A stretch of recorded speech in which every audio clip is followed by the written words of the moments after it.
Oh, hey guys, and welcome to Workout Wednesday, where I take you through my entire leg days and my entire journeys of my workouts on Wednesdays. So, before we get started, what I want you to do is I want you to go and comment in the comment section below, letting me know what you want me to see in my next Workout Wednesday. Now, I'm not gonna lie to you guys, today's workout got off to a fucking horrible start, and I almost let it kill my spirits because it was pretty goddamn shit. But keep on watching and see how I turn the workout around, and stay tuned because we have a lot of really cool, funky single leg exercises that you've probably never seen before.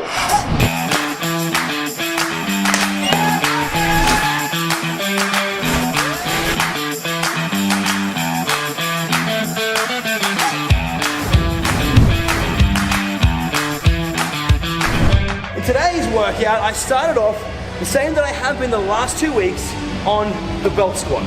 Today, I really just wasn't feeling it at all. I worked up towards my heaviest set and I got all the way up to about 6 plates. Now, I did 6 plates either side last week and I did it pretty comfortably for 8 reps. It was tough and I worked up, I did 1 or 2 warm-up sets and I jumped straight into 6 plates today. Now, maybe I didn't warm up enough, or maybe I haven't eaten enough today, or who knows what it was, but it just was not feeling good at all.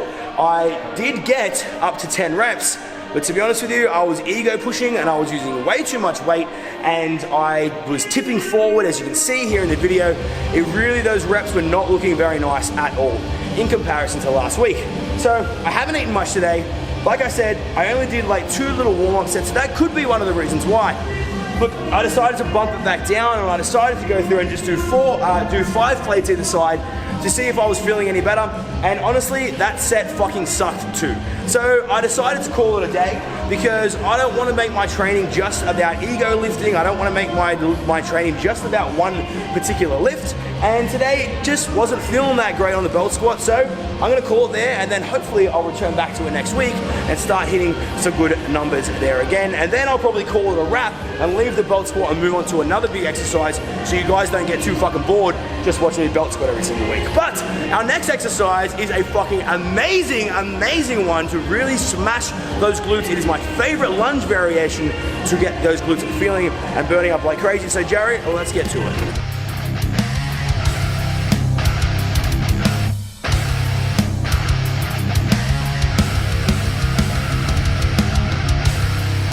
Okay guys, now this awesome lunge variation that I've been hyping up is our landmine reverse lunges. Now these are an absolutely epic exercise to really load the hip structure and get an awesome mind muscle connection to your glutes. And they actually look really quite awkward and bizarre to get into, but once you get into it and you nail the movement, it feels amazing.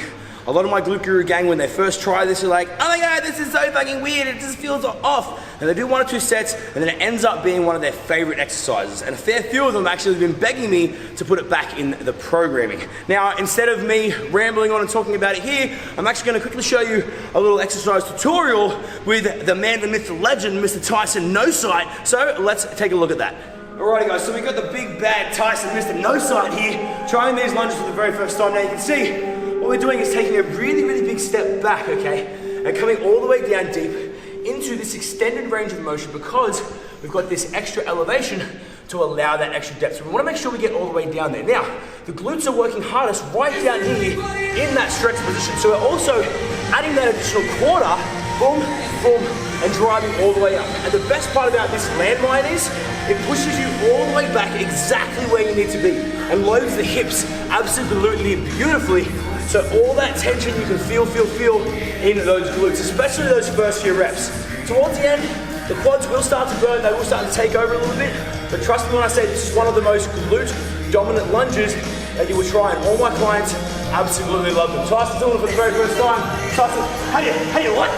Oh, they're beautiful. They're fucking beautiful. They're fucking beautiful. Nice. Perfect.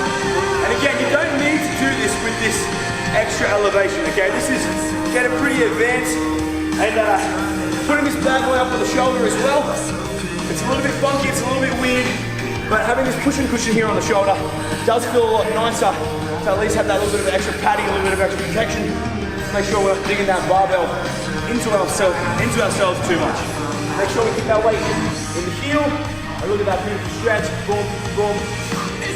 Alrighty guys, now we just got an amazing tasty stretch on those glutes with that awesome landmine lunge variation, and now we're going to be coming in and keeping that landmine vibe going with our single leg landmine hip thrust. Now if you have a trouble keeping your stability or keeping yourself up with your strength with single leg hip thrust, or if you just don't feel them all that much, then these bad boys here are a fantastic way to try another variation to add some more stability in with your lift. You see, ordinarily when we do a hip thrust, we're only balancing on this one leg just like so. Now we can always come down to a B stance like this and try to get that little bit of extra stability, but we can actually add a lot more load and more stability by using a landmine and actually loading the hip up with a lot of weight. And not only are we adding more weight onto the hip, but we're also adding stability, because I'm now pushing through this leg, but I have another point of contact on the ground with the landmine, so that when I push up,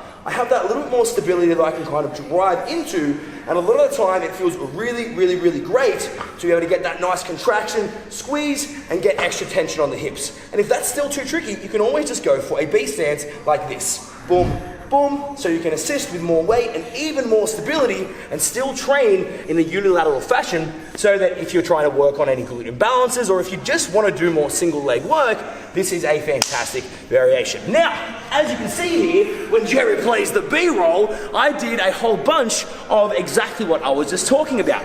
Today, I did 3 sets, and my first 2, I did 2 sets of 15 with a nice 5-second hold at the end of my set. On the last set, I decided to do a drop set.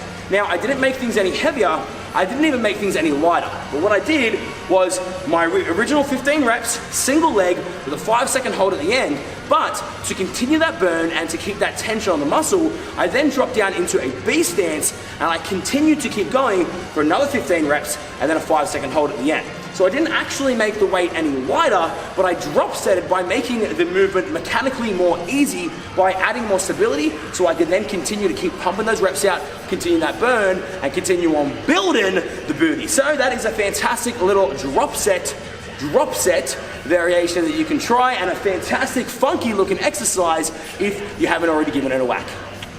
Okay guys, now we've been super fucking funky with our landmine, and now we're coming over for another funky variation here with 2 more single leg movements on our reverse hyper. Now this is the reverse hyper by ATX. I got it from the boys down at Sam's Fitness down here in Sydney, Australia. They are awesome. If you need some awesome equipment, go and check them out. I'll put a tag around here somewhere, and that's where I got a lot of the equipment for my gym. Now, we use this reverse hyper in a whole variety of different ways, but 2 of the awesome ways we like doing it is for our single leg reverse hypers, as you can see here, and they give an absolutely fantastic and amazing pump and isolated burn on those glutes. Typically speaking, this machine is made to be done with 2 legs. However, I don't really like the feeling of using 2 legs together. I much prefer having that single leg, getting that isolation, getting that mind-muscle connection.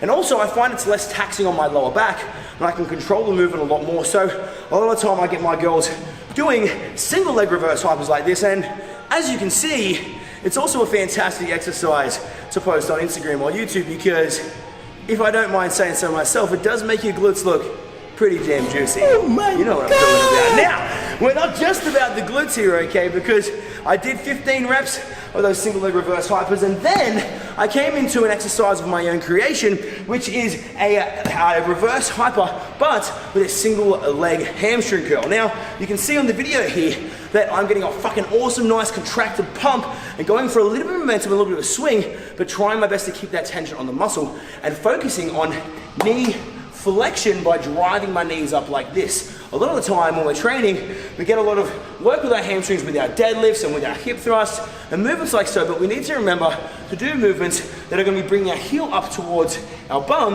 and contracting through that mid to lower hamstring. And that's a fantastic way to get a really good pump and work in higher rep ranges, and that's exactly what I did here. So if you do have a reverse hyper at your gym, then this is how you can set it up. We come on in and you get whatever weight you can handle, and ordinarily you'll be putting both of your feet in or one of your feet in like so, but this belt's a little bit too long to get that nice feel with that movement. So what we did is I just figured out, loop this bad boy over like so, and then whack your foot in, and then, that's a really nice distance and a really nice height. So to come in, you have to scoot your over to the side a little bit, push your hip in, and then drive all the way up, and then squeeze, and then like so. Now, if you come to a complete dead stop, it is going to be a lot harder to muscle that weight up. So we like doing it with a little bit of momentum so we can keep that movement going. So you come up, focus on squeezing, and then let that weight kind of dangle down as you complete and keep moving through that rep range. And it feels fan-fucking-tastic. I'm not sure if this is going to work, but I think it might also work if you just do this. So let me see, up and okay, that was a fail, but that's what live shooting is all about. So do it with a strap, do it like that. If you want a tasty, tasty pump, an isolated burn in those hamstrings, and do it as a superset like that. If you really want to target your posterior chain in a way that will get you feeling juicy and pumped without being super taxing on your energy. Alrighty guys, well that is this workout Wednesday done and dusted. I need to wrap things up and start getting ready to train my badass babes.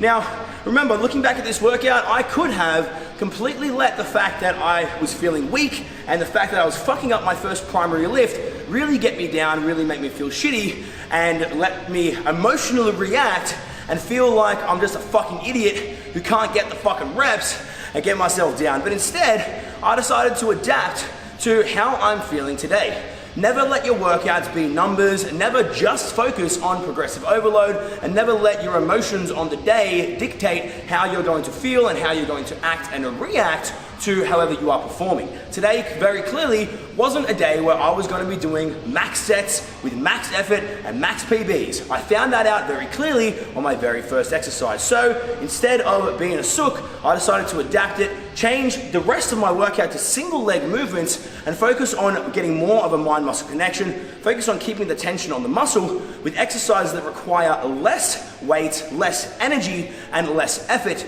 so that I can still get a fantastic workout, still feel accomplished at the end of my session, and also have enough energy for the rest of the day. Very clearly, I didn't get enough sleep last night, I haven't eaten enough food, and I also realized that I hadn't drunk any water up until now. So, for now, I'm gonna go stay fucking hydrated, and I'm gonna go help everybody else get the fucking reps and enjoy the rest of my evening knowing that I did my fucking best in my session regardless of the circumstances, so I can be a happy camper and keep on smashing it, fanging it, banging it, keep on getting fucking reps, and keep on staying absolutely fucking beautiful. So, you know what they say. Like, comment, subscribe, turn on the notification bell, and you know what they say, you do, just gonna love it up my fucking YouTube!